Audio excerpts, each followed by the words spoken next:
Clean up Australia, clean up the world. Ian Kiernan was taking part in an around-the-world sailing race in 1987 when he noticed an alarming amount of garbage in the oceans. Returning home to Australia, Kiernan felt he had to do something about it. He started close to home by organizing a community event in 1989 called Clean Up Sydney Harbour. To his surprise, more than 40,000 volunteers came out to clear away garbage. Encouraged by this success, Kiernan decided to make the cleanup a national event the following year. It took off. Across Australia, an estimated 300,000 people spent the day working to improve their local environment. Clean Up Australia Day has been held annually since then, growing bigger every year. In 1993, Kiernan started an even more ambitious program. With the help of the United Nations Environment Program, he launched Clean Up the World to support communities around the world in cleaning up and conserving the environment. In its first year, more than 30 million people in 80 countries participated. Clean Up the World now falls on the third weekend of September every year and has grown more popular as the years go by. Today, Clean Up Australia Day welcomes more than 500,000 volunteers who help to clear thousands of tons of garbage from beaches, parks, streets, and waterways.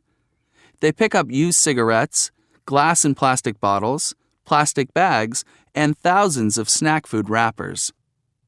In recent years, Kiernan says that there has been an increase in harmful electronic waste, such as computers and cell phones, and that e-waste is accumulating faster than other trash.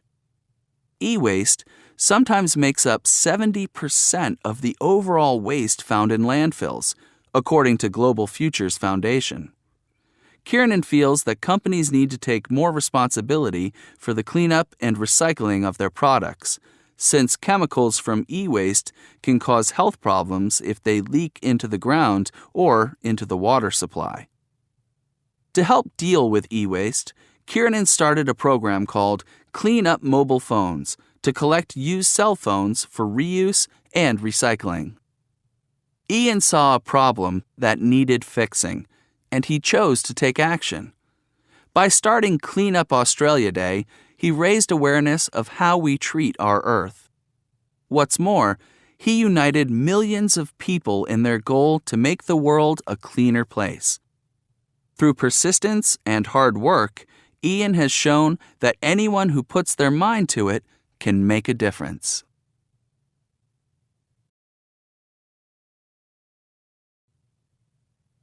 Resources for the future.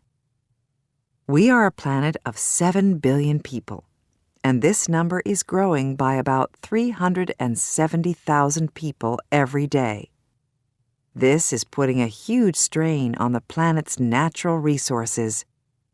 For many governments and environmental organizations, the race is on to drastically reduce our consumption of resources before they run out.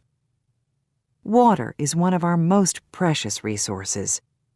Our quality of life, as well as life itself, depends on the availability of clean, fresh water. It is the most widely used resource in industry and plays a major role in energy production. Although 70% of the world is covered in water, only 2.5% of that is fresh water, and less than 1% of that fresh water is readily available to us.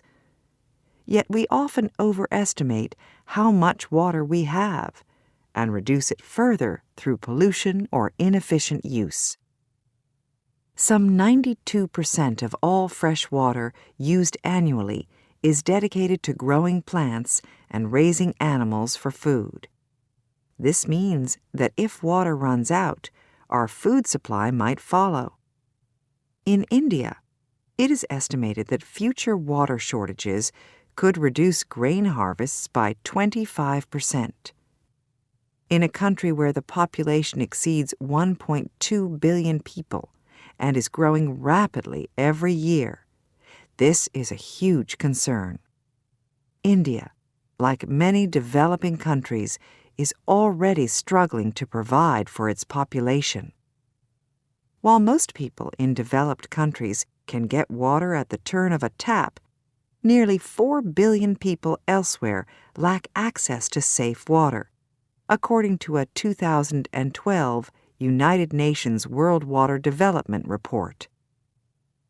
Rainforests are another endangered resource. They once covered 14% of the Earth's land surface, but this has shrunk to only 6%.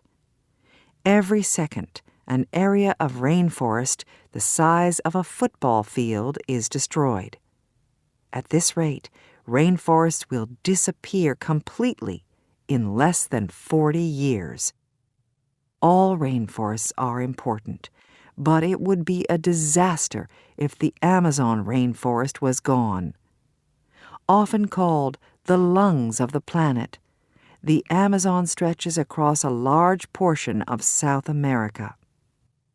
It is so big that it produces 20% of the Earth's oxygen and is home to more than half of the world's estimated 10 million species of plants and animals. Governments around the world have laws to help protect and conserve these precious resources. But no matter how many rules there are, it is ultimately individuals who must help the planet to sustain itself.